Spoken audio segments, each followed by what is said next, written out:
여러분 안녕하세요. 다빈치 스포츠 시간입니다. 우리가 저번 시간에 운동과 성인병에 관련된 내용들을 같이 공부했습니다. 성인병과 관련된 대표적인 기호식품들, 그 다음에 음주에 관한 것들, 그 다음에 흡연, 금연에 관한 어떤 그 중요성, 이런 것들에 대해서 배웠습니다. 이 시간이 여러분들 그냥 단순히 그렇구나라는 시간이 아니고 조금 생활에 이렇게 좀 접목됐으면 좋겠다는 생각을 되게 많이 합니다. 아마 강의 기획서도 제가 이렇게 쓴 것 같은데 알고 있는 거하고 내가 직접 생활에 적용, 실천하는 거하고는 상당한 차이가 있거든요. 최근과 같은 상황에서는 사실 이런 건강과 관련된 이런 내용들 알고는 있지만 실천하기가 되게 어렵죠. 실천하는데 그 의미가 훨씬 더 큰 것 같아요. 오늘 같이 배울 수면이라는 파트는 아마 제가 금연 다음으로 강조하는 어떻게 보면 많은 사람한테 더 오히려 그 대상이 되지 않을까 싶습니다. 흡연자들한테만 대상이 되는 건 금연이 좀 강조되겠지만 일반적으로 뭐 20대 특히 대학생들 특히 최근과 같이 이제 온라인 강의를 많이 듣거나 신체 움직임이 별로 없을 때 더 중요한 게 아마 그 수면인 것 같아요.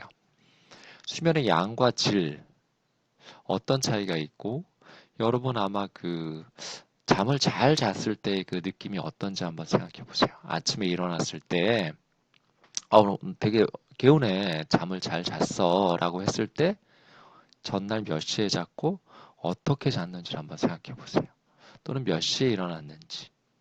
어떤 전날에 어떤 그 신체 활동을 했는지 혹은 스트레스 정신적으로 어떤 것들이 있었는지 감정적으로 어떤 것들이 있었는지를 잘 한번 생각해 보세요. 반대로 자고 일어났는데 나 잔 거 같지도 않아. 양은 되게 많았는데 느낌도 별로 안 좋고 왜 이렇게 피곤하지?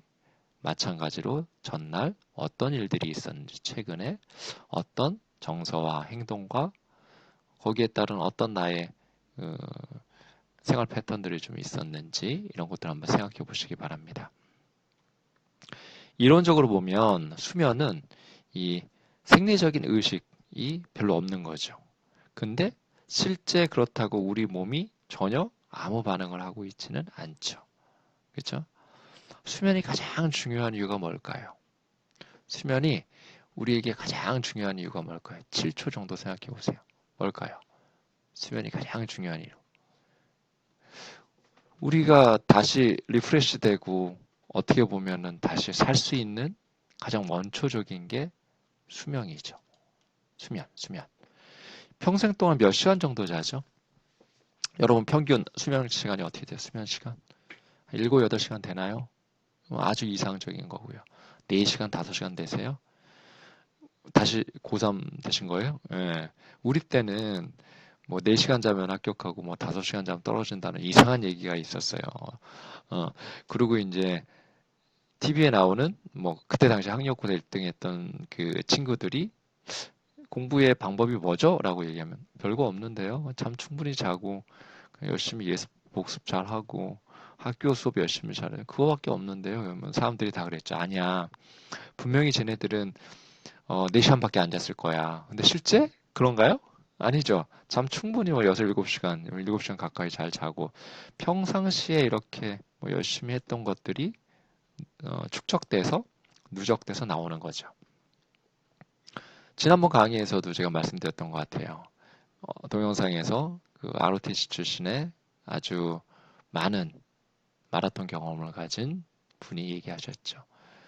어, 움직이지 않으면 인간은 죽는다. 거기에 대한 배경이 되는 것들을 보면 실험에서도 나왔다시피 규칙적으로 일주일에 혹은 한 달에 몇 번씩 운동한 집단에서 훨씬 더 어떤 평형감이나 자세 혹은 심장 여러 가지 기관들이 훨씬 더 좋더라. 그래서 이런 운동, 신체 활동도 누적의 영향이다. 잠은 어떨까요? 아주 최근에 연구해 보면 뭐 몰아서 자는 잠이 어느 정도 효과도 있다. 뭐 이런 연구도 제가 본 것 같은데 일반적으로는 어, 제가 생각할 때는 젊었을 때는 잠이 조금 부족해도 별로 이렇게 영향을 받지 않죠. 여러분 나이 때는 뭐 하루 정도 밤새도 다음날 잠깐 오전에 그러다가 괜찮죠. 네, 30대, 40대, 50대, 60대 들면 흔히 얘기하는 여파들이 엄청 커진다고 하죠. 그래서 여러분도 잠은 영향이 누적되기 때문에 많이 밤을 새시거나 잠에 대한 어떤 빛을 많이 지으실 때는 나중에 몸이 상할 확률이 훨씬 높다. 그렇게 저는 생각을 합니다. 그래서 여러분들이 지금 막 뭐 시간이 좀 많다. 뭐 나의 밤 시간이 아주 많아라고 해서 잠을 안 자면 문제가 생기는 거죠. 잔소리같이 자꾸 또 하나 말씀드리면 우리 저번 시간에 영양에 대해서 배울 때 어, 먹어야 할 때와 먹지 말아야 할 때가 분명히 있다고 얘기했죠. 그쵸? 여러분 마찬가지예요. 잠을 자야 할 때와 잠을 자지 않을 때는 분명한 차이가 있습니다. 예를 들면 밤늦게 하는 아르바이트를 하거나 아니면 내가 밤늦게 어떤 뭐 과제를 하거나 이런 게 패턴이 거의 생활화돼 버리면 하루 종일 리듬이 많이 끊기는 걸 볼 수가 있어요. 그래서 아마 제가 대면 수업할 때 오전 일찍 강의를 하면 가끔 이렇게 좀 잠을 자는 친구들을 쉬는 시간 잠깐 물어보면 뭐 전공별로 많이 좀 틀리기 때문에 어떤 전공을 말씀드리긴 좀 뭐하지만 어제 뭐 그 과제 하느라고 밤을 새서 그래요라는 것들이 되게 많았어요. 근데 실제 그게 물론 과제 때문에 하지만 낮 시간에 조금 더 열심히 해서 분발해서 하면 충분히는 아니지만 그래도 어느 정도 할 수 있지 않을까요? 몰라요? 네, 제가 몰라서 그래요. 어쨌든 평균적으로 한 8시간 정도, 7, 8시간 정도 잔다고 생각하면 평생을 볼 때 3분의 1을 잠을 자는 거예요. 내 인생에 뭐 90살이다 그럼 30살을 거의 30년을 잠을 잔다고 생각하셔도 되죠. 그만큼 중요하죠. 제 인간의 본능 중에 여러 가지 얘기했죠. 신체 움직임에 대한 본능, 먹을 것에 대한 본능, 그다음 어떤 본능? 잠을 자야 되는 거에 대한 본능. 예전에 고대 형벌 중에 가장 무서운 형벌이 뭔지 아세요? 가장 무서운 형벌? 뭔지 아세요? 모르시죠? 아니 뭐 단두대에 오르고 이런 거는 순간이잖아요. 순간 탁 이렇게 하는 그 무서움인데 서서히 이렇게 사람을 미치게 죽게 만드는 게 저 위에서 물을 한 방울씩 떨어뜨리는 거예요. 그럼 처음에 뭐 비 잠깐 오는데 뭐 별거 아니죠. 근데 잠을 못 자죠. 잠을 잘 수가 없잖아요. 이게 너 졸린데 물이 계속 한 방울 한 방울 떨어지면 그죠? 그러면서 나중에는 이 물 한 방울이 바위덩이가 떨어지는 것 같은 뇌의 충격을 받는데요. 그래서 사람이 미쳐가지고 결국에는 그걸로 인해서 서서히 죽어가는 거죠. 그래서 옛날 형벌 중에 아주 몹쓸 벌을 지은 사람들한테 아마 그런 거를 줬다고 합니다. 잠은 인간이 그 생명을 유지하고 살아가는데 아주 필수적이죠. 필수 불가결하죠. 여러분 가장 아니 배고프고 졸릴 때 가장 먼저 하는 게 뭐예요? 배고프고 졸릴 때 뭘 먼저 해요?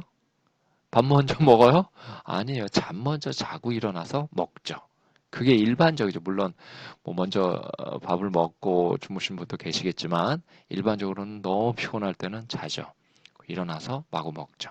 그래서 우리에게 다시 충전, 활력의 기회를 주고 거의 그 바닥난 신경 전달 물질을 다시 보충할 수 있는 기회가 되죠. 그래서 잠을 못 자면 되게 날카로운 걸 볼 수가 있죠. 뇌 신경세포가 피곤해져서 병에 빠지는 경우가 되게 많죠. 그게 스트레스죠, 스트레스. 그래서 일반적으로는 스트레스를 이기기 위해서는 잠을 푹 자는 게 중요하고, 잠을 푹 잔다는 것은 어떤다는 거예요? 우리가 일반적으로는 기본적인 나의 어떤 뭐 뇌신경 상태나 스트레스 상태들을 조금 잊을 수도 있죠. 그래서 저 같은 경우에는 되게 그 스트레스를 많이 받으면 많이 걷고 뛰어요. 그리고 집에 오면 어때요? 샤워하고 나면 졸리죠. 그럼 자요. 그게 어떻게 보면 스트레스를 조금 뭐 극복하는, 해소하는 저희 방법이기도 합니다. 그래서 이런 것들을 방어해주는 아주 중요한 역할들을 하고요. 뇌와 관련이 되게 깊죠. 그래서 잠을 얼마나 자느냐와 뇌와 관련이 깊어서 유아들, 아기들은 어느 정도 자요? 만 1세 전후의 아이는 거의 밥 먹는 시간 빼놓고는 다 자죠. 유아, 잠자는 시간이 12시간 이상 돼야 되죠. 그쵸? 12시간은 돼야 돼요. 보통 어린이 9시에 자서 뭐 6, 7시에 일어난다고 에버리지를 얘기하면 어떻게 돼요? 보통 9시간에서 10시간 정도는 잔다고 할 수가 있죠. 기본적으로 10시간 정도는 충분히 9시간 전후는 자야 되죠. 그러니까 성인은 뭐 7, 8시간 정도 그렇게 잠을 자야 된다고 하죠. 치매, 즉 뇌와 다 관련이 있기 때문에 잠을 충분히 자는 게 되게 중요하다. 푹잠이라고 이제 우리 푹잠, 그죠? 잠은 어떤 상태일까라는 거죠. 제가 말씀드렸죠. 잘 때 육체가 먼저 자요, 정신이 먼저 자요. 또 정신이 먼저 자요? 육체가 먼저 자요? 누가 먼저 자요? 그렇죠. 헷갈리게 해서 죄송해요. 정신이 먼저 자죠. 왜냐하면 이게 신경이 끊기잖아요. 내가 자는지 이게 딱 끊기잖아요. 근데 육체는 안 자죠. 활동을 하고 있죠. 그러다가 한두 시간 정도, 1시간 전후로 돼서 육체도 이렇게 좀 쉬게 되는 거죠. 자는 동안에 그래서 의식은 사라지지만 혈류량이나 산소 소모량은 어느 정도 크게 낮아지지 않는데요. 살아있으니까. 그죠? 뇌 신경세포의 활동도 크게 감소되지 않는데요. 그래서 우리가 잠을 자는 상태를 가지고 여러 가지 그 뇌파를 가지고 이렇게 얘기를 많이 하죠. 그래서 첫 번째는 활발하게 여러분 지금처럼 막 이렇게 깨어있고 드로잉 백선 운동 하고 계시고 일어서 계시고 그죠? 준비 운동까지 하셨어요? 그러면 무슨 상태? 베타파 상태. 수업 아마 들으실 때 이렇게 슉슉 잘 들어가실 거예요. 쉬면서 명상할 때 조금 느린 파. 혹시 알파파로 제 수업을 듣고 계신 분 안 계시겠죠? 깊은 잠을 잘 때 느린 진폭에 뭐 델타파, 서파라고 하죠. 뭐 잠잘 때 얘기를 잠깐 하면 수업 시간에 잠자면 푹 잠자요? 막 꿈도 꾸시지 않나요? 꿈도? 꿈을 꿀 때는 렘 수면 상태라고 하고 흔히 어떤 상태라고 그래요? 렘 수면 상태를? 그쵸? 선잠이 들었다. 밥이 뭐 설 익었다. 약간 되다 말았다. 즉 잠을 완전히 깊이 잠을 자지 않는다. 이 상태가 렘 수면 상태죠. 이때는 빠른 진폭의 뇌파가 나타나죠. 그래서 어떻게 돼요? 눈동자를 보면 눈동자 이렇게 앞이 확 움직여요. 꿈은 주로 언제 꿔요? 대부분 렘 수면 상태에서 꿔요. 잘 보세요, 여러분. 혹시 어제 꿈 꾸셨어요? 그러면 푹 잠을 못 잔 거예요. 어제 꿈을 안 꾸셨고 컨디션 괜찮아요? 그러면 푹 잠 자는 확률이 높은 거예요. 중간에 깼다가 꿈은 언제 많이 꾸죠? 수업 시간에 많이 꿔요, 꿈은? 꿈은 언제 많이 꿔요, 꿈은? 음, 그렇죠. 중간에 잠을 깼고 다시 들었을 때 많이 꾸고요. 잠을 자기 시작할 때 많이 꿔요. 그래서 꿈 꾸면 뭐 새벽에 일어난다든가 아니면 새벽에 화장실 갔다가 아니면 목말라서 물을 먹다가 들어와서 잠깐 다시 자는데 어떻게 돼요? 그때 꿈을 꿔서 아침에 막 일어났더니 정신이 비몽사몽하더라라는 경우가 대부분이죠.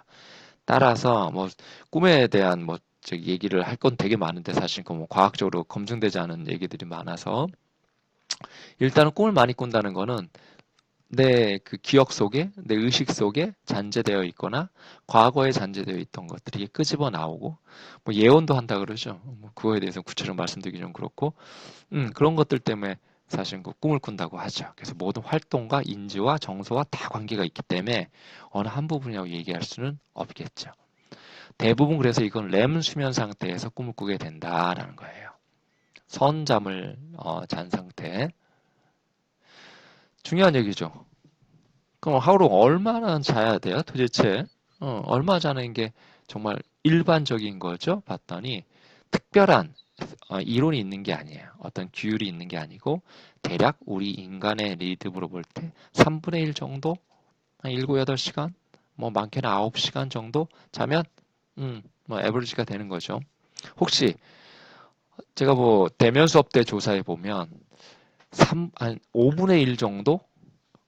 5분의 1도 아니에요. 어떻게 보면은 10분의 1 정도 됐던 것 같아요. 10명도 안 됐던 것 같은데. 12시 전에 주무시는 분 손 들어보세요. 나는 0시가 되기 전에 무슨 일이 있어도 잠을 잔다. 손 들어보세요. 아마 우리 클래스 중에도 한 10분 일이 될까? 그렇게 살짝 생각해 볼 수 있을 것 같은데요. 저는 11시 전에는 이게 잠을 거의 자거든요. 특별한 일이 없으면. 뭐 특별하게 뭘 해야 된다던가 아니면 뭐 밀렸던 일이 있다던가 라는 거 빼놓으면 11시 전에 자고 거의 뭐 7시 전에 일어나는 것 같아요. 대부분 다 7시. 그래서 시간적으로 볼 때는 한 8시간 정도 전후 이렇게 자는 것 같고 일어나는 시간은 늘 일정하니까 가끔 뭐 한두 시에 자고 7시에 일어나면 상당히 피곤한 것을 좀 느끼죠. 되도록이면 11시 정도 때 좀 자려고 많이 노력을 하죠. 자, 제가 왜 일찍 자라고 하는지 아마 여러분 아실 거예요. 연구들에 보면 잠을 자는 시간, 양에 따라서 어느 정도의 어떤 그 의미성을 부여하고 있죠. 가정의학과 팀에서 연구를 했어요. 성인 여성 362명을 대상으로 했더니 수면 시간이 7시간 미만 또는 8시간 이상 혹은 7시간에서 8시간 사이 이 세 그룹을 분류해서 비만율을 봤어요. 봤더니 잠을 7시간에서 8시간 사이에 자는 그 집단에서 비만율이 가장 낮았대요. 비만율이 또 높은 집단을 봤더니 7시간 미만 집단이 한 2.2 정도, 8시간 이상이 한 2.21 정도. 거의 비슷하죠? 그러니까 잠을 7시간에서 8시간 사이에 잔 집단 이외에 그거보다 적게 잤거나 많이 잤을 때 거의 2배 정도의 2배 이상의 비만율을 기록하더라는 거죠. 수면이 7시간 이하로 부족하게 되면 예를 들어서 여러분이 뭐 한두 시에 자서 뭐 7시 또는 뭐 3, 4시에 자서 뭐 9시 전 뭐 이런 식으로 자면 식욕을 억제하는 호르몬 렙틴이라는 호르몬이 있거든요. 이 렙틴은 제가 비만 시간에 잠깐 얘기한 것 같은데 내가 어느 정도 조절해줘. 이제 그만 먹어. 배불러. 뇌에서 이제 다 됐어. 그리고 이 위도 이제 됐고 됐으니까 스탑 했는데 그게 감소해요. 감소하니까 어때요? 식욕을 촉진하는 반대 그렐린이라는 그 호르몬이 증가하죠. 여러분 아마 늦게 주무실 때 뭐가 증가해요? 렙틴이 증가해요? 그렐린이 증가해요? 그렐린이 증가하죠. 렙틴이 증가하는 사람이 있어요? 저도 그렐린이 증가하는 것 같아요. 뭐 한두 시에 자게 되면 갑자기 뭐 한 11시, 12시 때 뭐 먹고 싶죠. 그죠? 따라서 당을 대사시키는 인슐린 저항성이 커져서 당연히 비만할 확률이 높죠. 수면 시간이 적거나 수면 시간이 특히 이 모자라는 사람들한테 비만율이 훨씬 더 관계가 깊었다고 하죠. 아울러서 수면 시간이 8시간 이상 되는 사람들도 비만은 많이 섭취하고 운동량이 부족한 성향을 가지고 있고 이는 유전적인 가족력과도 밀접한 관련이 있는 것으로 나타났습니다. 국외의 연구를 한번 살펴보면요. 국외에서도 이런 연구들이 있는데요. 하루에 7시간 정도 잠을 자는 사람이 가장 괜찮았더라, 좋더라. 예를 들어서 10만 명 이상을 대상으로 패턴을 조사해 봤어요. 수면 패턴, 정신건강, 수면. 그랬더니 한 10년 정도 종단역을 봤더니 한 7시간 정도 자는 사람이 사망률이 가장 낮았더라는 거예요. 너무 많이 자는 것도 좋지 않고 또는 너무 적게 자는 것도 좋지 않았다는 거죠. 7시간 이상 자는 사람들을 조사한 기간 10년 동안에 사망 위험률도 7시간 사람에 비해서 훨씬 더 높았고 특히 이런 그 상대적인 영향력은 여성들한테 훨씬 더 두드러지게 나타났다는 겁니다. 여러분 일어서실 분들은 좀 일어서세요. 저 일어섰어요. 7시간 이상 잠을 잔다는 것은 그만큼 뭐 어떻게 보면 더 좋은 거 아니에요 라고 얘기하겠지만 많이 자는 것도 좋지는 않다라는 거죠. 일반적인 예를 한번 들어보세요. 여러분 뭐, 2, 3시 정도에 자가지고, 다음날 휴일이어서, 뭐, 10시, 11시에 일어났어요. 그럼 거의 뭐, 몇 시간 잔 거예요? 2시에 자서, 뭐, 10시에 일어났다고 치면은, 8시간 푹 잠을 잔 거죠. 근데 어때요? 컨디션, 기가 막혀요? 별로 안 좋죠. 일어나서 밥맛도 없고, 근데 막 뭐 먹고, 또 뭐 일이 있어서 막 움직였으면 괜찮은데, 그러지 않고 또 있으면 또 낮에 어때요? 또 졸리죠. 저도 그런 경험이 있으니까, 예, 졸리죠, 졸리죠. 최근 한 몇 년, 한 10여 년간은 그런 경험이 없는 것 같은데, 낮잠을 막 이렇게 편히 자고 이런 경험 별로 없는 것 같은데, 또 졸리죠. 졸리고 일어나면 또 어때요? 저녁 먹죠. 그럼 또 졸리죠. 그래서 되게 무기력하게 되죠. 그런 경우 많이 겪어 보셨을 거예요. 혹시 지금 겪고 계시는 건 아니죠? 아니라고 봐요. 혹시 지금 겪고 계신 분들 일어나서 수업 들으세요? 특히 여성에게 두드러진다는 거는 늘 많이 얘기했어요. 금연, 흡연 때도 얘기했고, 우리 혈압, 혈관 모두 다 관계가 있어요. 남자, 여자. 하지만 누가 더 영향력을 많이 미친다? 나쁜 거는 음, 여성에게 더 영향력이 더 많이 가요. 그거는 제지방 때문에 그렇죠. 구조적으로 우리 몸이 남자보다는 여자가 체지방이 많기 때문에 체지방이 많은 남자들보다는 더 나쁜 거에 취약할 수밖에 없다. 그래서 여성의 근력 운동과 여성의 운동이 훨씬 더 필요하다는 거죠. 근데 아이러니하게 그럼에도 불구하고 남자보다 여성의 평균 수명은 훨씬 더 길다는 거죠. 왜 그럴까요? 남자가 여자보다 사회적으로 뭐 활동량이 많아서 그런가요? 아니요, 그건 아니에요. 그래서 과학적인 근거를 보면 이 체지방률이 사망률하고는 어떻게 보면은 꼭 부정적인 반비례가 아닐 수도 있다는 거예요. 그러니까 적당량의 체지방이 있는 게 훨씬 더 좋을 수 있다. 그래서 뭐 비만의 역설 뭐 이런 얘기도 가끔 있기도 하죠. 뭐 여성이 남성보다 더 오래 산다는 거는 흡연과도 관계 있고 또는 뭐 우리가 흔히 알고 있는 남성이 더 많은 어떤 뭐 사회적인 뭐 행동적인 환경적인 습관에 뭐 이르는 것도 있을 수 있고 그래서 거기에 대한 명확한 근거는 아직 뭐 제시되고 있지는 않습니다. 펜실바니아 대학에서도 연구를 했더니 4~5시간 자는 사람의 기억력, 사고력, 주의 테스트력이 가장 나빴고 7시간 자는 사람이 높았다. 그래서 제가 수업 지금 초반에 말씀드렸던 우리 뭐 4당 5락 뭐 해가지고 뭐 4시간 자면 뭐 붓고 뭐 5시간 자면 떨어진다 뭐 이런 이상한 얘기는 말도 안 된다는 거죠. 수면 부족이 우울증과 체중 증가를 일으켜요. 수면이 부족하면 우리 아까 그렐린이 증가하고 렙틴이 감소하기 때문에 체중 증가를 당연히 일으키겠죠. 그럼 뭐 당연한 얘기일 거예요. 잠을 제대로 못 자면 만복감을 느끼는 오는 렙틴이 주어지기 때문에 오히려 식사량을 이렇게 조절하기가 쉽지가 않다. 그렇기 때문에 우리가 어때요? 잠을 제대로 자는 게 중요하고요. 수면 시간이 짧은 사람들이 정상 수면을 취하는 사람보다 활동량과 칼로리 소모량이 많으면서도 체지방 지수 BMI가 오히려 높다. 그 이유는 어떻게 돼요? 음, 우리가 수면을 제대로 하지 못하면 원래 대사작용도 제대로 되지 않고요. 그러다 보면 어떻게 돼요?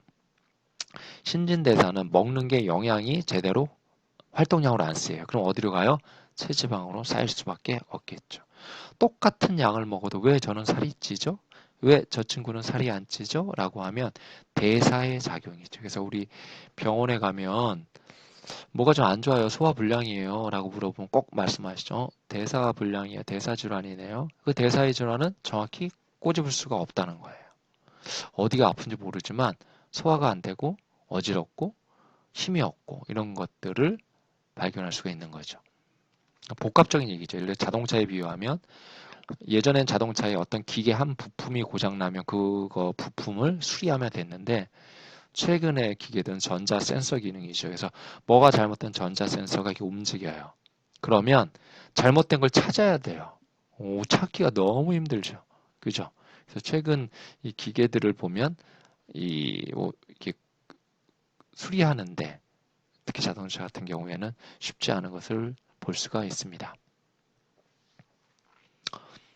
잠을 자는 양만 중요하느냐? 그렇지 않아요. 어떤 대학에서, 컬럼비아 대학에서 10대 청소년과 학부모 15,000명을 대상한 대단한 아주 양적 연구를 해봤죠. 자정이 되어서야 잠자리에 드는 확률이, 학생들은 밤 10시에 잠자리에 드는 학생들에 비해서 디프레션에 빠질 확률이 약 한 반 이하 정도 낮아졌고, 자살 확률이 30% 정도, 그죠? 두 개 다 높아졌다는 거죠.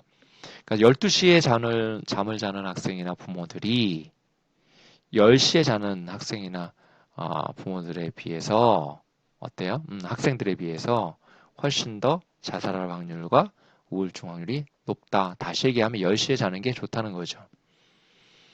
충분한 수면이 건강에 얼마나 중요한가. 부모들은 자녀들의 충분한 수면을 취할 수 있도록 유도해야 된다. 그래서 저희 어렸을 때 광고에 어떤 게 나왔냐면요. 지금 8시 뉴스를 많이 하잖아요. 9시 뉴스 하는 곳들도 있고, 그 당시에는 9시 뉴스가 다였어요. 그래서 9시 뉴스를 하기 전에 광고가 나와요. 뚜뚜뚜, 9시 딱 되면, 이제 어린이들은 잠자리에 들 시간입니다. 뭐, 오늘 하루를 뭐 정리하며 잠자리에 드세요. 라는 멘트가 나왔어요. 저는 초등학교 때, 국민학교 때 되게 착한 학생이었나 봐요. 그 소리를 들으면 TV를 보다가도 올라가서 잠을 잤던 기억이 나요. 초등학교 내내 그랬던 것 같아요.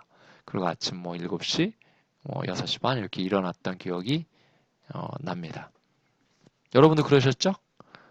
안 그러셨어요? 그러셨을 것 같은데. 뭐 일어나기 싫어갖고 물론 그랬겠죠. 취침 시간의 그 양도 중요하지만 그 취침 시간대가 왜 중요하느냐 아마 아실 거예요. 수면 중에 우리가 성장 호르몬이라는 게 나와요. 이 성장 호르몬은 강력한 항산화제 역할을 해요. 우리 몸을 다시 리프레시 시켜주고 다시 재생산해 줄 수 있는 아주 중요한 역할이죠. 즉 뇌와 몸의 노폐물들을 청소하고 활성화시키죠. 그죠? 다시 이렇게 좀 하게. 그럼 수면이 부족하면 이게 쌓이죠. 신경세포도 쌓이고 여러분 잠 몇 시간만 안 자보세요. 그래서 제일 저도 옛날 기억이 나요. 잠을 하루 안 자고 다음 날도 되게 짧게 잤던 것 같은데 어떤 일 때문에 그랬던 것 같은데 그러고 나서 무슨 행사에 참여했던 기억이 나요. 방학 때였던 거예요. 학교 행사에 참여했는데 제가 행사 무슨 뭐 앞에 뭐 이렇게 도우미식으로 이렇게 뭐 양복 입고 이렇게 가 있던 행사였던 것 같아요. 학교 무슨 행사에 학생 뭘로 갔던 것 같은데 제가 서서 이렇게 갑자기 맥이 풀리면서 다리 탁 주저앉았던 기억이 나요. 잔 거죠. 서 있는데 잔 거예요. 그래서 내가 정말 미쳤다라고 생각을 했죠. 야, 정말 잠을 안 자는 게 정말 이렇게 정신이 없구나. 내가 앞에 서 있는 내가 잠을 자서 갑자기 주저앉다니 그 정도로 이제 되게 피곤했던 그런 기억이 납니다. 그래서 가장 어리석은 게 그 영화 오래 보는 뭐 이런 대회 있죠. 몇 시간 잠을 안 자고 보는데 그 대회 팔로업 조사를 해보면 대부분 다 저기 병원에 가요. 왜? 그 여파가 너무 심해서요. 바로 생활에 투입하지가 못하는 거죠. 그 정도로 어때요? 몸에 악영향을 미친다는 거죠. 따라서 수면은 강력한 항산화제 역할을 하기 때문에 신경세포 손상도와 같은 것들을 막을 수가 있죠. 여기서 아주 중요한 얘기 하나 좀 할까요? 한번 지켜볼까요? 우리 할 수 있을까? 한 번쯤은 해보세요. 자, 밤 10시에서 새벽 2시 사이에 성장 호르몬이 주로 분비가 된대요. 뭐 갑자기 1시에 분비될 수도 있고 10시에 분비될 수 있지만 대략 about 한 4시간 정도 사이에 된대요. 그럼 몇 시에 자야 돼요? 최소한? 9시? 그래서 9시에 자라 그랬나 봐요. 어린이들은 성장해야 되니까. 여러분 성장했으니까 굳이 9시까지는 아니지만 그래도 일찍 자는 게 좋아요. 그래서 제가 감히 말씀드리면 저도 하고 있으니까 최소한 11시 전에는 자시고 정말 힘들면 12시 전에 자세요. 그러면 1시간 정도, 뭐 2시간 정도 후에 푹 잠을 잘 수가 있잖아요. 그럼 조금이나마 성장 호르몬이 좀 되겠죠. 그래서 지킬 수 없으면 그 12시 전에는 자고, 안 그러면 11시 전에는 좀 잤으면 좋겠다. 물론 10시에 자면 너무나 좋죠. 9시에 자면 더 좋죠. 근데 9시에는 안 자잖아요. 일반적으로. 저도 9시에 못 자요. 제가 아시는 모 대학 총장님은 8시 뉴스 하기 전에 주무시는 분이 계시네. 새벽 4시에 일어나세요. 지금 뭐 나이가 내일 모레 100살이신데, 이제 총장이 관두셨는데, 8시에 자서 4시에 일어나요. 4시, 4시. 그게 거의 뭐 몇 수십 년간 생활화돼 있죠. 그래서 지금 뭐 100세 가까이 되셨는데도 아주 목소리도 좋으시고 건강하신 것을 볼 수가 있습니다. 그래서 여러분들 잠은 누적돼요. 잠도 똑같아요. 운동하고. 근데 잠이 더 영향력이 큽니다. 그래서 최소한 11시는 주무세요. 신체활동 보고서에 꼭 한번 기입하시기 바랍니다.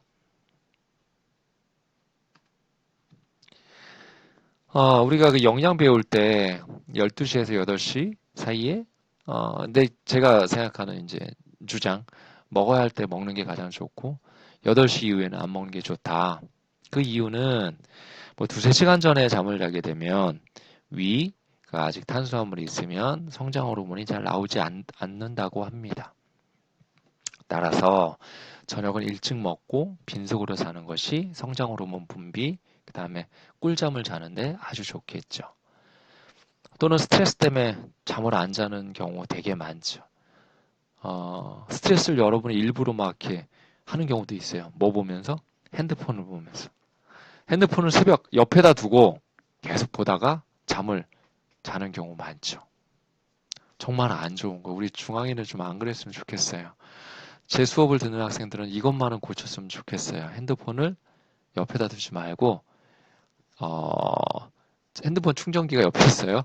충전기를 저기 뭐 마루나 어디 그 입구에다 놓으세요. 바꾸세요. 누가 안 봐요. 바꾸세요. 보면 보지 말라고 하세요. 그리고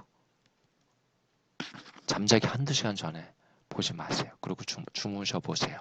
그러면 훨씬 일어나면 개운합니다. 지금 아마 개운하게 들으시는 분들은 아마 그러신 분들이 대부분일걸요? 그렇죠? 저도 아주 개운하게 지금 강의하고 있는데. 적당한 운동이 호르몬 분비를 촉진한다는 건 당연한 거죠. 그래서 여러분 그 20대 대학생들의 그 가이드라인 알고 계시죠? 한 2, 40분 정도는 기본적으로 신체 활동 매일 하는 거 잊지 않으시죠? 계단 오르시고 계세요? 계단? 계단만 보면 올라가 볼까? 라고 한번 생각해 보시고 딱 올라가 보세요. 수면 부족의 원인은 흡수 불량으로 인한 영양 부족일 수도 있다. 당이 부족하면 잠이 잘 들지 않죠. 그래서 당뇨병 환자들이 사실은 꿀잠을 잘 못 자는 경우, 꿀잠 잘 못 자는 경우가 많죠. 꿀 얘기했더니 꿀이 나오죠. 꿀을 이렇게 먹으면 혈당 이렇게 올리는 잠깐은 도움될 수 있어요. 뭐 따뜻한 우유도 마찬가지고 이제 그런 것들. 그래서 그거는 이제 장기적으로 볼 때 되는 건 아니고 일반적으로 이제 그렇게 한두 번 정도는 생각해 볼 수가 있겠죠. 재미있는 그림 하나 갖다 놨죠. 나중에는 뭐 이렇게 될 수가 있을까요? 예. 그 정도로 잠은 본능적인 거니까 잠을 줄일 생각보다는 내가 깨어있는 시간에 어떤 것을 활용할 수 있느냐. 잠에 대한 시간도 중요하지만, 뭐 7시간, 8시간 정도 중요하지만, 언제, 어떻게 자느냐. 즉, 10시에서 2시 사이에 꼭 잠이 들 수 있게만 하면, 일어나는 건 사실, 여러분 한번 경험 한번 해보세요. 10시 정도에 잤는데, 다음날 12시에 절대 안 일어나져요. 절대 안 일어나져요. 늦어도 8, 9시에 깨져요. 이상하죠? 생체 리듬이. 잘 한번 해보세요. 혹시 저 10시에 잤는데 다음날 12시에 일어났는데요? 하시는 분들 있으면 저한테 메일 보내세요. 제가 답변해 드릴게요. 답변? 진짜 보내주시면 어떡해요? 보내지 마세요. 네. 뭐 여러 가지 거기에 관련된 것들 많이 있죠. 그래서 뭐 건강한 뭐 음식, 운동, 수면. 수면이 어떻게 보면 스트레스 관리와도 포함이 되죠. 잘 자는 것만큼 중요한 게 없겠죠. 그래서 음식도 되게 맛있을 거고 일찍 일어나면 잠을 푹 자면 뭐 운동도 푸시업도 한 20번 하고 싶은 생각이 들겠죠. 어때요? 저도 오늘 푸시업 20번 안 했는데 같이 한번 해보고 수업 다시 한번 들어갈까요? 잠깐 끊고 어때요? 저도 한번 잠깐 끊고 한 20번 정도 하고 들어올게요. 여러분도 한번 20번 하고 들어봅시다. 어떻게 여러분 푸시업 잘 하고 오셨어요? 저도 했더니 또 정신이 좀 바짝 나는 것 같은데요. 수면은 이렇게 우리가 살아나가는데 본능적으로 가장 필요하지만 또는 되게 간과하기 쉽죠. 그렇죠? 그래서 여러분들이 아마 그런 부분에 있어서 조금 직접적으로 실생활에 적용해 봤으면 좋겠습니다. 많은 연구나 장수하는 노인들의 비결 중에 하나는 수면과 신체 활동, 먹는 거 이런 거에 관련된 내용들이죠. 새벽에 깨지 않고 충분한 시간 잠을 자는 것도 무척 중요합니다. 그래서 거기에는 여러 가지 영향이 미칠 수가 있을 거예요. 신체 활동도 있고 주변에 대한 스트레스에 관련된 것들, 먹는 거 아마 다 연관이 있을 겁니다. 100세 노인 한 63명 정도를 조사했더니 흡연자도 한 5분의 1 정도 됐고요. 음주자도 한 5분의 1 정도 됐네요. 수면 시간은 대부분이 8시간, 10시간 정도로 푹 잠을 잤더라. 아마 제가 포스처 시간에도 말씀드렸고 무덤에서 요람까지 어린아이, 아기, 영아, 노인 비슷하죠. 아기들은 많은 잠을 자죠. 노인도 잠을 많이 자야 됩니다. 그래서 평균적으로 봤더니 7시간, 8시간이 아니고 8시간에서 10시간 정도 되더라라는 거죠. 노인들한테는 잠을 좀 자는 게 훨씬 더 중요한 것 같아요. 건강한 수면을 지키는 몇 가지 수면의학에서 얘기를 하죠. 낮잠은 짧게 자는 게 좋죠. 규칙적인 수면 습관이 무엇보다도 중요합니다. 누워있는 시간을 야간 잠자리에 든 시간으로 좀 제한할 필요도 좀 있고요. 과도한 운동도 좀 그렇고, 카페인 많이 든 것도 도움이 되지 않죠. 자기 전에 목욕하는 것도 좋죠. 네. 시계를 두고 자다가 이렇게 깼을 때 확인하는 것은 별로 도움이 되지 않죠. 보통은 내가 내일 일찍 일어나야 돼. 내일 어떤 일이 좀 있어 라고 하면은 정신이 깨있죠. 그래서 푹 잠을 못 자는 경우가 많죠. 여러분 입시 볼 때, 수능 볼 때, 면접 볼 때, 이럴 때 보면 푹 잠을 자고 일어나서 면접 잘 보는 사람들 많지 않아요. 본인만 그런 게 아니라 대부분 다 신경이 쓰이니까 그렇게 잠을 못 자는 거예요. 우리 과거 대통령들이 이렇게 잠을 적게 잤다 이런 얘기들도 있죠. 그래서 수면량은 저는 되게 작게 자도 되는데요 라는 유전적인 요인이 있는 사람들도 있어요. 그렇기 때문에 반드시 7시간, 8시간 꼭 자야 된다 이거는 아니지만 그래도 기본적으로는 잠을 7, 8시간 자는 게 좋겠죠. 수면량을 결정하는 아주 요인 중에 하나는 유전적인 차, 즉 엄마 뱃속에 있을 때 태어나자마자 어떠한 환경에서 자기가 잠을 적게 자는지 많게 자는지도 결정이 된다고 하죠. 보통은 이런 수면에 대한 것들에 대해서 정상적인 유전자라고는 할 수는 없지만 좋다라고 얘기할 수도 있겠죠. 난 잠을 조금 자도 괜찮아 하는 사람이 굳이 잠을 많이 잘 필요는 없다는 얘기예요. 제가 강조드린 말처럼 잠도 부족하면 돈처럼 빛을 지게 되죠. 평소에 짧게 사는 사람이 주말에 몰아서 자고 월요일에 맥을 못 추죠. 그래서 월요병 같은 것들이 있죠. 최근 연구에는 약간 도움이 된다는 연구도 있긴 하지만 그래도 잠을 적게 자는 것보다는 많게 자는 게 조금은 좋다는 그런 얘기로 이해하시면 될 것 같습니다.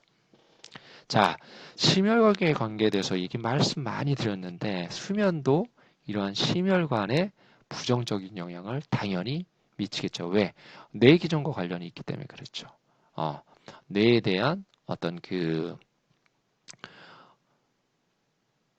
우리가 몸을 청소하듯이 뇌에 대한 여러 가지 신경세포들도 다시 어떻게 돼요?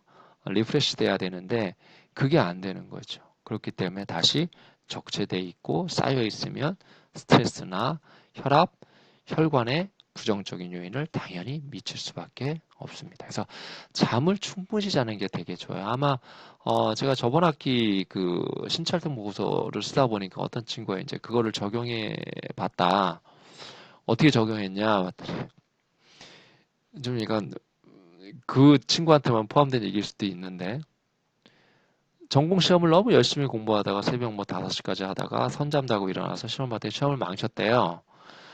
다음날 뭐 다음 시험 때는 일찍 잤대요. 갑자기 이 생각이 들어서 11시 전에 잤대요.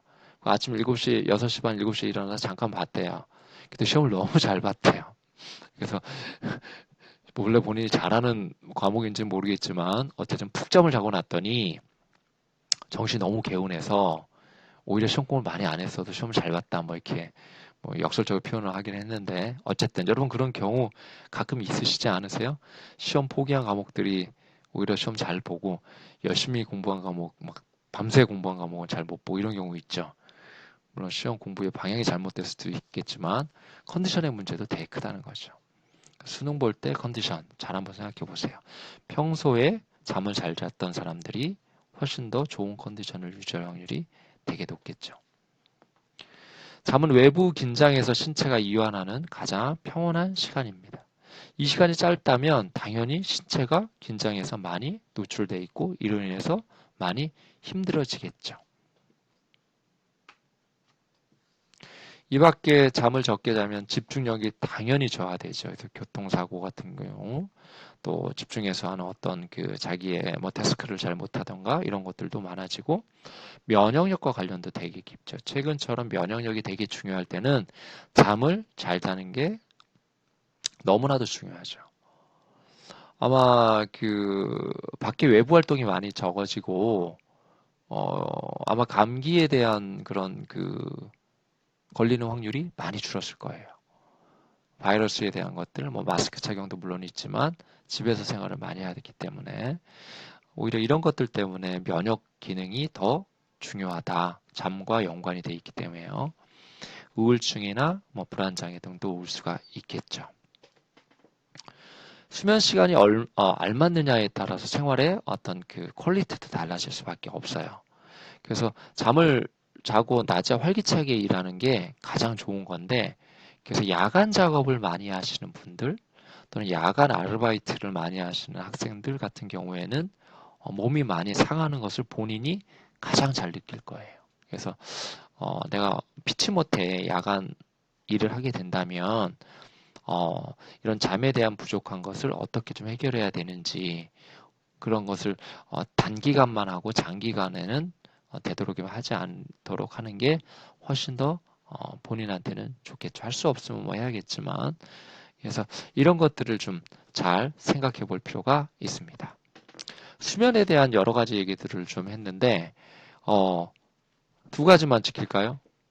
두 가지. 뭔지 아시죠? 하나는 11시 전에 잔다. 또 하나는 8시 이후에 먹지 않고 잔다. 이 두 가지만 지켜보면 뭐 아침에 몇 시에 일어나든 중간에 뭐 꿈을 꾸든 당이 떨어졌든 그건 이제 2차적인 문제고 일단 두 가지만 11시 전에 한번 자보는 거 8시 이후에 물은 괜찮아요. 물은 좀 먹고 자는 거 이런 것도 괜찮아요. 한번 그랬을 때 아침에 컨디션이 어떤지 이런 것들에 대해서 신중하던 보고서에 한번 기입해 보시기 바랍니다. 성인병과 관련된 얘기들을 좀 나눠볼게요. 아마 여기 뭐 구체적인 내용을 자세히 다루지 못하지만 대표적인 성인병 하면 두 가지가 있을 거예요.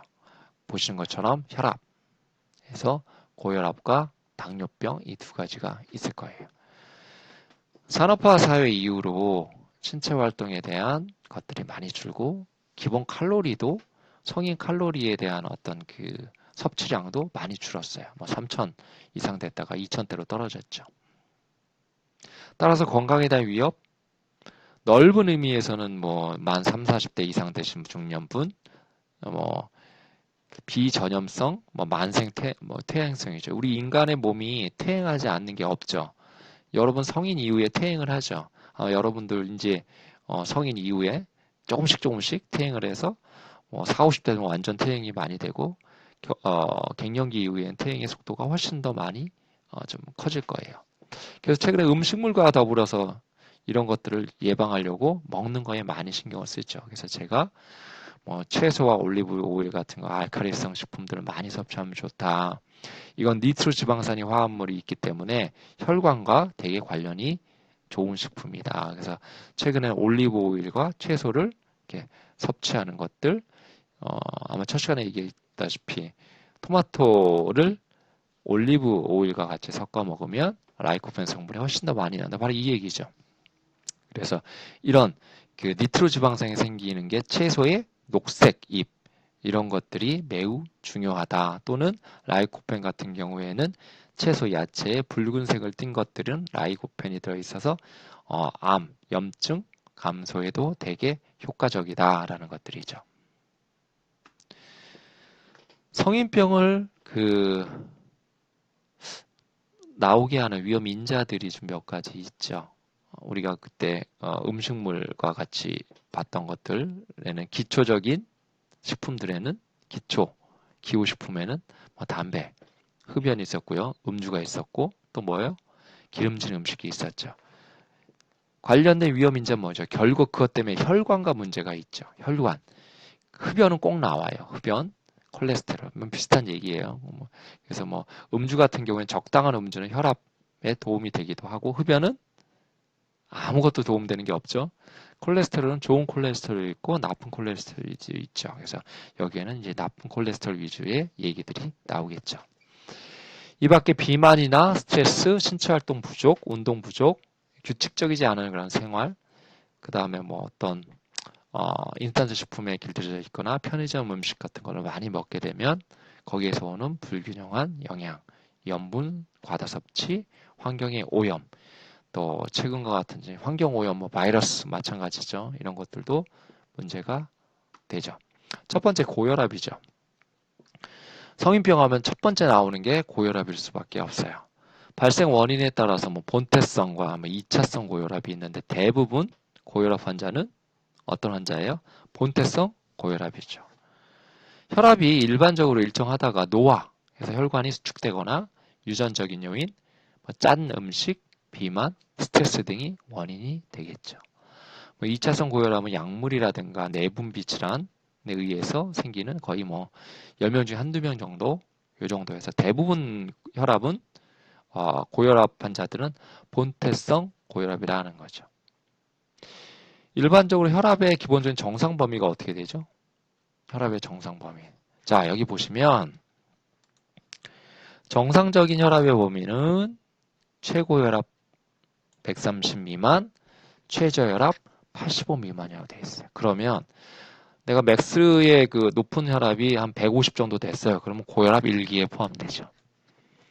최저혈압이 저는 뭐 한 89 정도 돼요. 그럼 혈압이 좀 높은 거다라고 얘기할 수가 있겠죠. 그래서 기본적으로는 130에서 85 미만인데 최근 1년 전에 2019년도에 어떤 것들이 있었냐면 이 1, 2년 전에 보면 혈압의 정상 범위가 낮아졌어요. 자, 무슨 말이냐면 정상 혈압은 120, 최고혈압은 120, 최고혈압은 80, 예를 들어 이렇게 좀 내려왔다고 쳐봐요. 그러면 혈압에 대한 정상 범위가 강화된 거죠. 달리 얘기하면 어떻단 얘기예요? 이 혈압이 높을수록 몸에 더 안 좋기 때문에 더 낮춰서 권고한 거죠. 권고. 잘 한번 생각해보세요. 1년 전에 이거 권고를 했어요. 그러면 일반적인 사람이 내가 130이야? 나 정상 이내가 아니라 130? 지금 120이 떨어졌어. 그러면 높은 정상. 나 혈압에 좀 높은 단계가 있네. 안 되겠어. 이제부터 혈압을 좀 관리해야 돼. 135 정도 나왔어요. 그러면 고혈압이야. 라고 1기야. 라고 얘기할 수가 있다는 거죠. 그만큼 혈압에 대한 어떤 그 위험도가 높아졌다. 최근에는 그렇게 이해하시면 좋을 것 같습니다. 이해되시죠? 혈압의 증상, 우리가 고혈압을 어떻게 알죠? 뒷머리가 많이 좀 땡긴다고 느끼죠. 원래 일반적으로 이렇게 크게 있진 않은데 머리가 좀 어지럽고 후두부 쪽이 당기거나 눈이 좀 충혈되거나 코피가 나요. 손발이 자주 저려요. 신경과민이라든가 소변량도 감소해요. 이런 것들. 또 합병증으로 심장이 부담이 돼서 심근경색 이런 것들이 오면 혈압의 문제다. 즉 제가 첫 시간부터 누누이 강조하는 것들은 음식, 혈관에 좋은 음식, 혈관에 좋은 운동들, 뭐 유산소 운동, 심혈관계가 좋아야 돼요. 금연하세요. 뭐 여러 가지 말하는 이유는 대부분 혈관과 관련이 있습니다. 그래서 이런 합병증도 고혈압의 증상이 되겠죠. 자, 그러면 이런 고혈압 환자한테 어떤 운동을 좀 해야 될까요? 어떻게 하면 고혈압과 영향력이 좀 고혈압을 완화시킬 수 있고 예방할 수 있을까요? 운동이 혈압에 미치는 영향은 잘 아시죠? 실제 해보셨죠? 혈류량이 증가하면 혈관이 이완되죠. 이완된다는 건 혈압이 떨어지죠. 당연하겠죠. 그죠? 심장 근육이 탄력이 높아지니까 혈압 조절이 쉬워지죠. 혈압을 막 상승시키는 물질들이 억제가 되겠죠. 그래서 케타콜라민이라든가 에피네프린이라든가 이런 것들이 억제가 돼요. 그러니까 혈관을 우리가 우욱하잖아요. 그럼 혈압을 상승시키는 걸 억제되니까 훨씬 좋죠. 염분이 땀으로 나오죠. 우리가 사우나 같은 데서 하는 그 땀과 실제 여러분이 막 신체 활동을 해서 한 땀은 상당히 틀립니다. 그래서 염분 농도가 낮아져서 혈압 상승이 억제가 되는 것을 볼 수가 있습니다. 자, 그럼 어떤 운동해야 될까요? 고혈압 환자들한테 추천하는 운동, 어떤 운동? 달리기? 어떤 운동이에요? 등척성 운동? 절대 하면 안 돼요, 등척성 운동. 유산소 운동이겠죠. 가볍게 뭐 뛰기, 걷기 같은 거. 등척성 운동, 웨이트 트레이닝, 등장성 운동, 물구나무 서기, 플랭크 자세, 뭐 이런 거 다 안 좋아요. 왜? 혈압을 상승시킬 수 있잖아요. 그러니까 혈압을 상승되지 않을 정도의 가벼운 움직임 정도의 운동. 이게 좋겠죠. 그래서 뭐 최대 심박수는 70 이상이 되지 않도록 50에서 70 가볍게 신체 활동에서 조금 더 하는 정도 가벼운 러닝, 간헐적으로 뛰기 이 정도를 제가 추천해 드릴게요. 그 외에 스트레칭은 기본이죠. 운동 지속 시간은 뭐 30분에서 뭐 한 45분 정도, 뭐 5, 6회 정도, 이 정도 하면은 적당할 거예요. 그래서 혈압 환자들이 운동이 필수예요. 하지 않으면 성인병을 갖고 계신 대부분 분들이 두 가지 방법을 통해서 성인병을 치유하시죠. 하나는 약을 먹어서 유지하거나 또 하나는 운동을 통해서 개선하거나. 약을 통해서 개선할 수는 없어요. 어느 정도 효과는 있지만 약만을 가지고는 개선이 되지 않으니까 계속 약을 꾸준히 유지할 수밖에 없겠죠. 두 번째는 당뇨병입니다. 고혈압하고 당뇨병은 어느 게 좀 무서워요? 라고 얘기하면 저는 당뇨병이요 라고 얘기할 거예요. 우리가 당뇨병은 췌장에서 인슐린이 제대로 나오지 않아서 당 조절이 되지 않는 것. 내가 아무리 영양가 있는 음식을 먹어도 그게 내 몸에 쌓이지가 않고 밖으로 나가거나 지방으로 누적되거나죠. 일상생활에 필요한 에너지원으로 바꿔야 되죠. 탄수화물이면 탄수화물, 지방이면 지방이 내 에너지원을 써야 되는데 그게 안 쓰이는 거죠. 얼마나 불행해요. 얼마나 답답한 병이죠. 대부분의 인슐린 의존형 당뇨병과 비의존형 당뇨병이 있는데 이 의존형 당뇨병은 소아나 30대 이전에 일어나서 사실 인슐린을 여기다 찾아야 돼요. 그래서 뭐 옆구리에다 인슐린을 찾은다던가 뭐 뚫어가지고 이렇게 계속 넣어줘야 되는 정말 힘든 병이죠. 대부분은 비인슐린 의존형 당뇨병이기 때문에 노화나 비만으로 인해서 뭐 영양 문제로 인해서 생기는 거죠. 그래서 대부분은 뭐 본태성 고혈압처럼 당뇨병도 비인슐린 의존형 당뇨병이 대부분이죠. 기본적인 그 범위를 볼까요? 자, 아마 재는 기계들 되게 많아요. 정상일 때, 즉 공복, 아무것도 먹지 않았어요. 지금 여러분 안 먹은 상태죠. 밥 먹은 상태도 있긴 하겠지만 만약에 재시면 110 미만 정도 나오는 게 정상이에요. 정상. 근데 식후 일단 식후에 밥을 먹으면 당연히 혈당이 높아지겠죠. 그래도 한 140 미만으로 나와야 돼요. 당뇨병 환자들은 공복 혈당이 한 126 이상 된대요. 식후 혈당 보세요. 200이 넘어요. 식후에 혈관에 당이 엄청 많다는 거죠. 그게 조절이 안 되는 거예요. 그럼 어떻게 해야 돼요? 약을 먹든지 움직여서 당을 떨어뜨려야 돼요. 공복 혈당이 110 미만이 일반인인데 당뇨병 환자들은 공복 혈당이 높다는 얘기는 혈당이 갑자기 떨어지면 쇼크가 와서 쓰러질 수도 있다는 얘기예요. 다시 얘기하면 내가 당이 체내에 없으면 쉽게 문제가 생길 수 있다는 거죠. 그래서 당뇨병 환자들은 어떻게 해요? 뭘 갖고 다녀요. 사탕이나 초콜릿이나 과자 같은 걸 갖고 다녀요. 그래서 혈당이 떨어지면 안 되니까 먹어줘야 돼요. 그러니까 되게 역설적이죠. 당이 많은데도 불구하고 당이 조금만 떨어지면 쉽게 그걸 느끼기 때문에 당을 또 먹어줘야 되는 거예요. 혹은 밥을 먹고 나서 이렇게 밖에 나가서 운동하지 않으면 당이 너무 높기 때문에 문제가 생기는 걸 아는 거죠. 그렇지만 또 너무 많은 운동을 하게 되면 어떻게 돼요?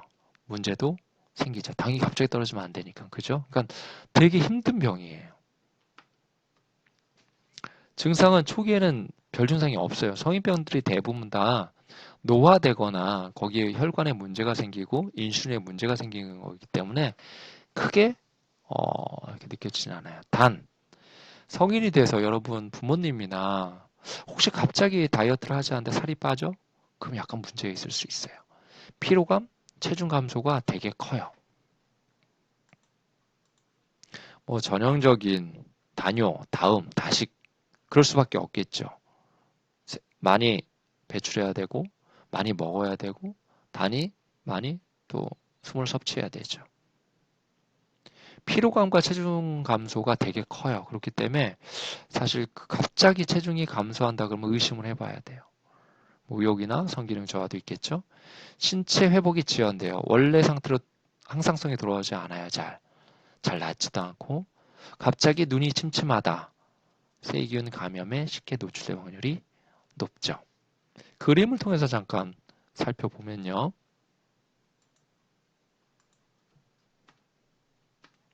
당뇨병은 되게 무서운 병이에요. 머리부터 발끝까지 우리의 영양분이 공급이 안 되니까 들어오지 않으니까 이게 어떻게 되는 거예요? 영양소가 공급이 안 되면 고기가 썩어 들어가는 거죠. 그래서 뭐라 그래요? 궤양이라고 그러죠. 궤양. 발가락이 궤양이 돼버려요. 그럼 어떻게 돼요? 발이 썩어 들어가요. 눈이 궤양이 돼요. 그러면 망막이 안 보여요. 망막증이 발생해버려요. 그럼 눈이 안 보여요. 그러면 블라인드가 되는 거죠. 간이 어떻게 돼요? 제 기능을 발휘 못해요. 그럼 간 이식을 해야겠죠. 소화장애가 되지 않아요. 소화가 당뇨병 환자는 30% 정도가 가래움증과 무좀 같은 게 생긴대요. 콩팥 매우 피곤하죠. 성기능, 신경, 혈관 어느 한 부분에 영향을 못 미치는 게 없죠. 그럼에도 불구하고 왜 당뇨병이 무섭냐? 주변에 당뇨병 환자들 혹시 계신 분이 계시면 혹시 당뇨병으로 돌아가신 분 계시면 되게 좀 안쓰러워요. 어떻게 안쓰럽냐면 말씀 그대로 발궤양이 생긴 발가락을 잘라야겠죠? 발가락 안 자르면 죽으니까요. 그러면 발가락을 잘랐는데 괜찮아? 아니 무릎까지 올라가세요. 그럼 무릎도 잘라야죠. 산 사람인데 무릎을 자르니까 얼마나 아프겠어요. 그러고 나서 나중에 돌아가시면 사지가 절단돼 있는 상태에서 어떻게 어, 운명을 맞이하시면 가족들이 너무나 비참하잖아요. 그렇죠? 그냥 시신이 멀쩡해도 비참한데 시신이 훼손이 되고 어쩔 수 없는 선택이니까 그래서 여러분 부모님이나 유전적 요인에 당이 있으면 절대 바꾸셔야 돼요. 제가 말씀드렸죠? 식사 습관 바꿔야 되고요. 밥, 쌀밥에서 현미로 바꿔야 되고요. 운동 하셔야 돼요. 어떤 운동 해야 될까요? 당. 아까 말씀드린 대로 목표 심박수가 낮은 운동 강도가 낮은 운동을 해야 돼요. 초기에는 낮은 운동이 더 필요하고요. 당연히 걷기나 조깅, 그래서 우리가 흔히 얘기하는 뛰는 것만큼 좋은 운동이 없다. 뛰고 걷는 거. 그래서 저는 늘 강조하죠. 무조건 조깅만 할 필요는 없지만 가끔 뛰고 걷고 뛰고를 반복하세요. 라고 이야기를 하죠. 좀 자전거도 좋고 뭐 수영도 아주 좋은 운동이죠. 뭐 가볍게 할 수 있는 골프나 게이트볼도 좋을 수 있습니다. 신체적, 정신적으로 부담이 될 수 있는 운동은 삼가하는 게 좋겠죠. 최대 심박수는 아까 고혈압보다는 조금 더 낮게 해도 관계가 없습니다. 이거는 경우에 따라서 틀리니까 뭐 70% 이상 해도 관계는 없겠죠. 규칙적으로 반복적으로 하는 게 되게 중요하다. 그래서 고혈압, 당뇨에 대한 기전, 운동, 어떤 증상이 있고 왜 필요한지, 우리 운동이 식이요법이 필요한지에 대해서 간곡히 말씀드렸습니다. 비만, 뭐 골다공증, 관절염 등이 있는데요. 간단히 한번 볼게요. 비만이라는 얘기는 여러분 많이 아시죠? 과체중하고 분명히 틀립니다. 그래서 비만이 성인병에 제가 이렇게 한 챕터로 넣었죠. 미국에서도 사실 병의 하나로 들어와 있기 때문에 이렇게 말씀을 드렸죠. 혈관과 혈압, 퇴행성 질환과 관련이 깊어요. 그래서 특히 무릎, 체중 조절 이걸로 인해서 운동에 오는 이로움보다는 운동에서 얻는 부작용이 더 클 수가 있겠죠. 제가 재밌는 그림으로 이렇게 해놨죠. 여러 가지 힘들잖아요. 비만하게 되면. 그렇죠? 그래서 뭐 그 자체가 질병은 아니지만 각종 성인병의 온상인데 미국에서는 질병이라고도 이야기하죠. 비만의 기준은 이전 시간에 간단하게 좀 말씀드렸지만 체지방률로 보는 게 가장 좋다. 약간의 차이는 있지만 20에서 뭐 30 정도를 여자로 보고요. 남자는 10에서 한 20 정도로 봅니다. 너무 적은 체지방률도 좋지 않다는 것은 익히 여러분이 이전 수업을 통해서도 확인을 하셨을 겁니다.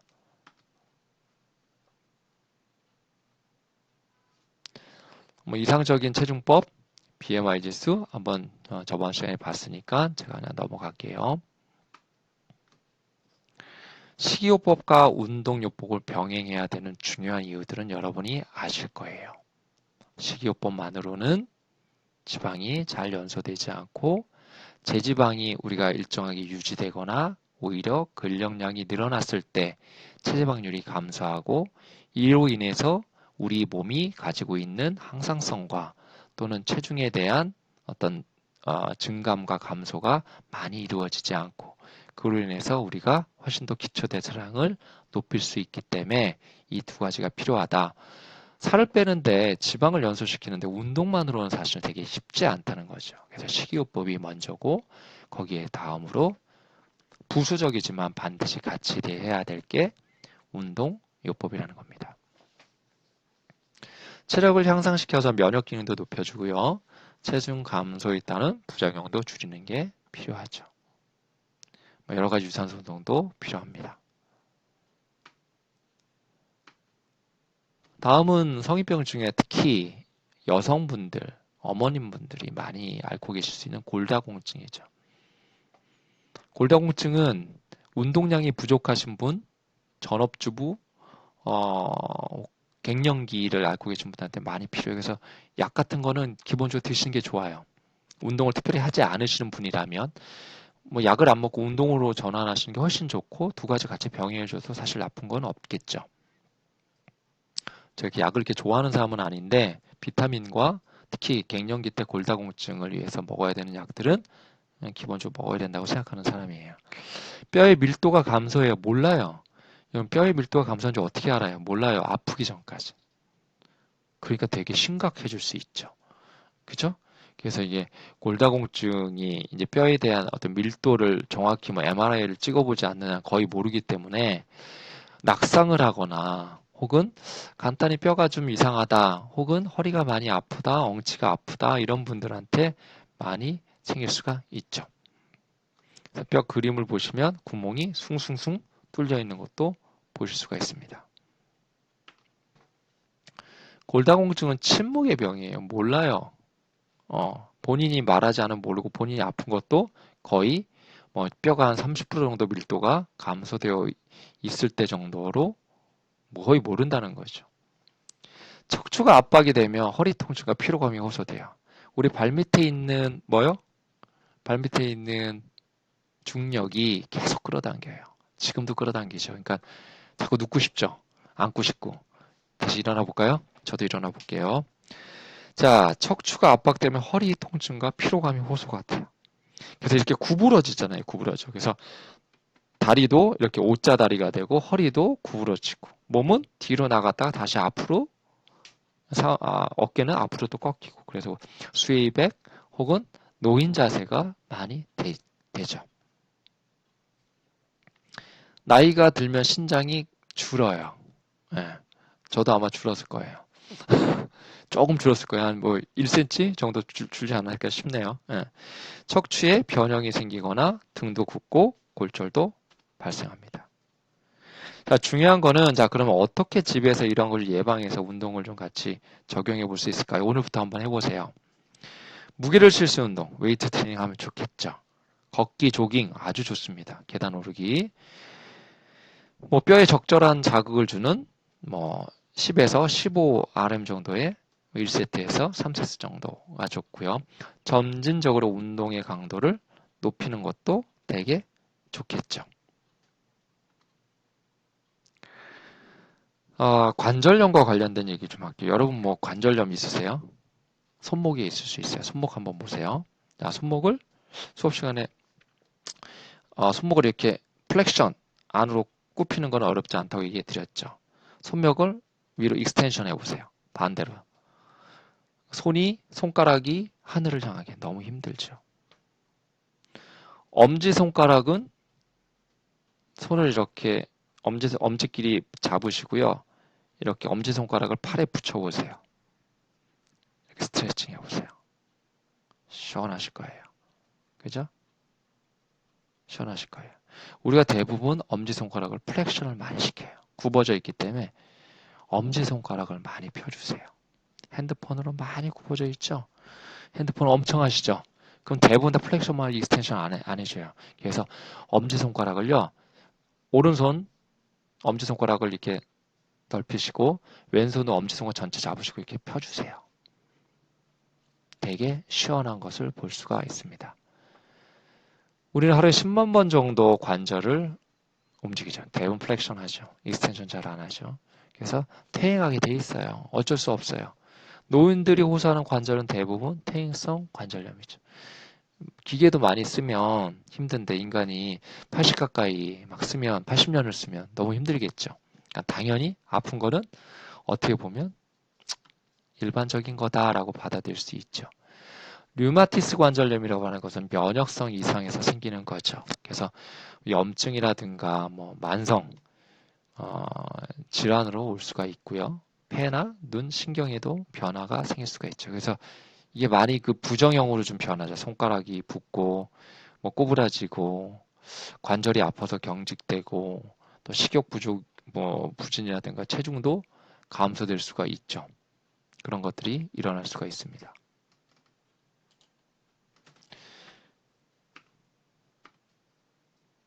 그래서 흔히들 이렇게 관절들이 일반적이지 않게 굳거나 휘는 것들을 볼 수가 있습니다. 그래서 몇 가지 운동 조금 이따 같이 한번 해볼게요. 류마티스 관절염과 운동을 보면 염증의 상태를 확인하는 게 되게 좋아요. 중요해요. 근력이나 근지구력 같은 특성도 파악해야 되고요.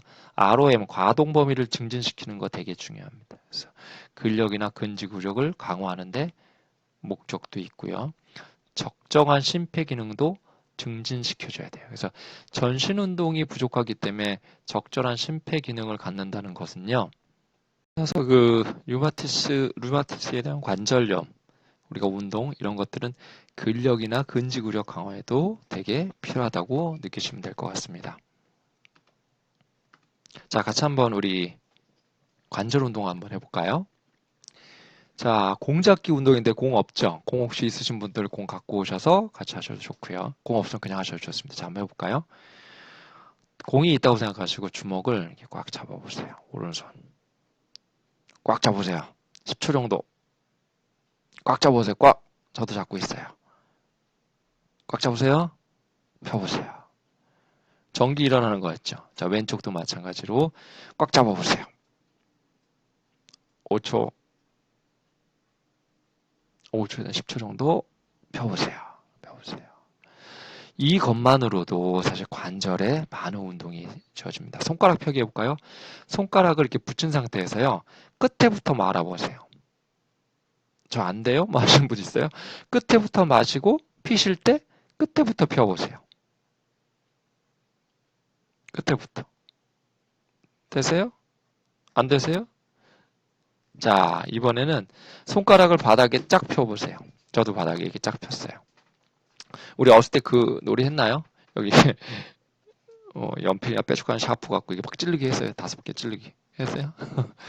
그거 하지 마시고, 자, 5개 손을 딱 펴셨으면 엄지 검지를 이렇게 밀착해 보시고, 검지 중지를 밀착해 보시고, 중지 약지를 밀착해 보시고, 약지 새끼를 밀착해 보세요.